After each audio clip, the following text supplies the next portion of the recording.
ಹೇ everyone, ಸ್ನೇಹಿತರೆ, ಬೆಳಗ್ಗೆ ನಿಮಗೆ ತಾರಸಿ ತೋಟಕ್ಕೆ ಕರ್ಕೊಂಬಂದಿದ್ದೀನಿ. ವರಮಹಾಲಕ್ಷ್ಮಿ ಹಬ್ಬದ ದಿನ ನೋಡಿ, ವಾಟರ್ ಲಿಲ್ಲಿ ಅರಳಿದೆ. ಪೂಜೆಗೆ ಒಂದಷ್ಟು ಹಣ್ಣು ಬೇಕಿತ್ತು, ಅದರಿಂದ ಚೇಪೆಕಾಯಿ ಹಾರ್ವೆಸ್ಟ್ ಮಾಡೋಣ ಅಂತ ಬಂದೆ. ನಮ್ಮವರಂತೂ ಮುಂಚೆನೇ ಹೇಳಿಬಿಟ್ರು, ಎರಡೇ ಹಾರ್ವೆಸ್ಟ್ ಮಾಡು, ಜಾಸ್ತಿ ಹಾರ್ವೆಸ್ಟ್ ಮಾಡೋಕ್ಕೆ ಹೋಗಬೇಡ ಅಂತ. ಆದರೆ ನಾನು ನೋಡಿದೆ, ಸ್ವಲ್ಪ ಕಲರ್ ಬಂದಿರೋದೇ ಇತ್ತು, ಸ್ವಲ್ಪ ಕಾಯಿಂದ ಹಣ್ಣಾಗೋ ಥರನೂ ಇತ್ತು. ಪಕ್ಷಿಗಳು ಅಲ್ಲಿಲಂತೂ ಬಂದು ತಿಂತಾನೆ ಇರ್ತವೆ. ಇವರು ಹೇಳಿದ್ದಾರೆ, ತಿಂದರೆ ತಿಂದ್ಕೊಳ್ಳಿ ಬಿಡು, ಪರವಾಗಿಲ್ಲ, ಅವೆಲ್ಲ ಎಲ್ಲೋಗ್ತವೆ ಅಂತ.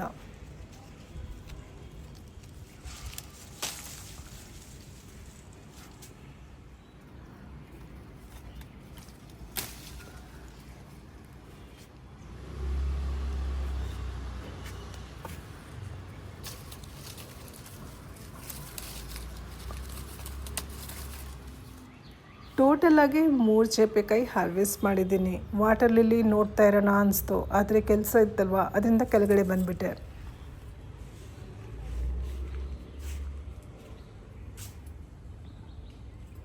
ಹಬ್ಬ ಅಂತೂ ತುಂಬ ಸರಳವಾಗಿ ಮಾಡಿದ್ವಿ. ತುಂಬ ದಿನದಿಂದ ಕೆಲಸ ನಡೀತಾನೆ ಇತ್ತು. ಅಂಗಡಿಯಿಂದ ಕೊಂಡ್ಕೊಂಬಂದಿರೋ ಅಂಥ ಹಣ್ಣು ಜೊತೆ ನಾವು ಬೆಳೆದಿರೋ ಅಂಥ ಚೇಪೆಕಾಯಿ ನೋಡಿ ತುಂಬ ಸಂತೋಷ ಆಯಿತು. ಹಬ್ಬದ ದಿನ ಮನೇನ ಗಿಡಗಳಿಂದ ಅಲಂಕರಿಸಿದೆ. ಹಬ್ಬದ ದಿನ ಇದೆಲ್ಲ ಜೋಡ್ಸೋಕ್ಕಾಗಲ್ಲ, ಒಂದಿನ ಮುಂಚೆನೇ ಈ ಕೆಲಸ ಮಾಡಿದೆ. ಹುಡುಕಿ ಗಿಡಗಳನ್ನ ಸೆಲೆಕ್ಟ್ ಮಾಡಿ ತಂದಿದ್ದು. ಮನೆ ಒಳಗಡೆ ನೋಡಿ, ಪೋಥೋಸಿಂದ ಅಲಂಕರಿಸಿದ್ದೀನಿ.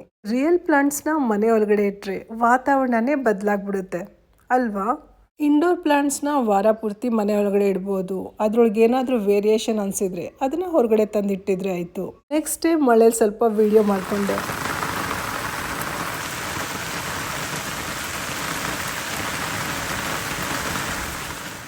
ಚೇಪೆಕಾಯಿನ ಕರೆಕ್ಟಾಗಿ ಯಾರು ತಿಂತಾರೆ ಅಂತ ಗೊತ್ತಾಗ್ತಾ ಇಲ್ಲ. ಮೋಸ್ಟ್ಲಿ ಅಲ್ಲಿಲೇ ಇರಬೇಕು. ಇವತ್ತು ಸೋಮವಾರ, ಒಂದಷ್ಟು ಚೇಪೆಕಾಯಿ ಹಾರ್ವೆಸ್ಟ್ ಮಾಡೋಣ ಅಂತ ಬಂದೆ. ನೋಡ್ತಾ ಇದ್ದರೆ ಏನೋ ಮಿಸ್ ಹೊಡಿತಾ ಇತ್ತು. ನೋಡಿ, ಎಷ್ಟೆಲ್ಲ ಚೇಪೆಕಾಯಿ ತಿನ್ಕೊಂಡಿದ್ದಾವೆ. ಏನೋ ಖಾಲಿ ಥರ ಫೀಲ್ ಆಗ್ತಾ ಇತ್ತು.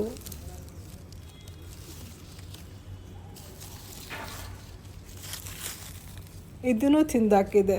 ಈ ನೆಟ್ಟಂತೂ ಬಿಡಿ, ಸುಮ್ಮನೆ ಹೆಸ್ರಿಗೆ ಹಾಕಿರೋದು.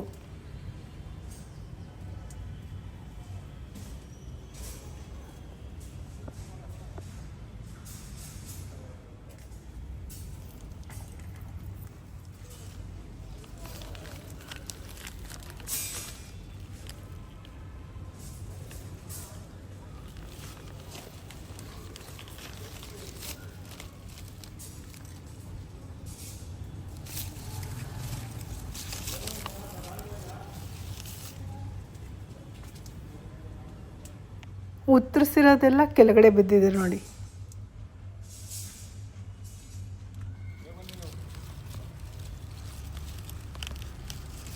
ತಿಂದಿರೋ ಕಾಯಿ ಹಣ್ಣು ತೆಗಿಯಕ್ಕೆ ಹೋಗಲ್ಲ, ಹೀಗೆ ಬಿಟ್ಟಿರ್ತೀನಿ.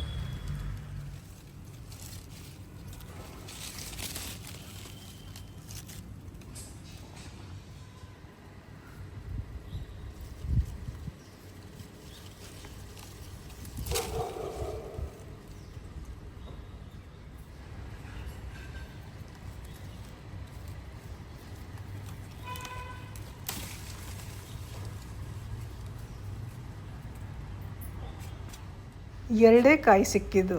ಇವತ್ತೆಲ್ಲ ಬರೀ ಚೇಪೆಕಾಯಿ ತೋರಿಸಿದೆ ಆಯಿತು. ಬೆಳಗ್ಗೆ ಒಂದಷ್ಟು ವೀಡಿಯೋ ಮಾಡ್ಕೊಂಡಿದ್ದೆ ನೋಡಿ, ಮಾರ್ನಿಂಗ್ ಗ್ಲೋರಿ ಎಷ್ಟು ಚೆನ್ನಾಗಿ ಹರಡಿದೆ. ಹೂಗಳ ಮೇಲೆ ಒಂದಷ್ಟು ರೈನ್ ಡ್ರಾಪ್ಸ್ ಬಿದ್ದಿದ್ರೆ ಅದರ ಫೋಟೋ ವೀಡಿಯೋ ತೊಗೊಳಕ್ಕೆ ತುಂಬಾ ಚೆನ್ನಾಗಿರುತ್ತೆ. ಸ್ಕೈ ಬ್ಲೂ ಕಲರ್, ಇದರೊಳಗೆ ಸ್ವಲ್ಪ ಪರ್ಪಲ್ ಮಿಕ್ಸ್ ಥರ ಇದೆ. ಇನ್ನೊಂದು ಕಲರ್ ಇದೆ ನೋಡಿ, dark purple colour, pink mix ಆಗಿರೋ ಥರ ಇದೆ.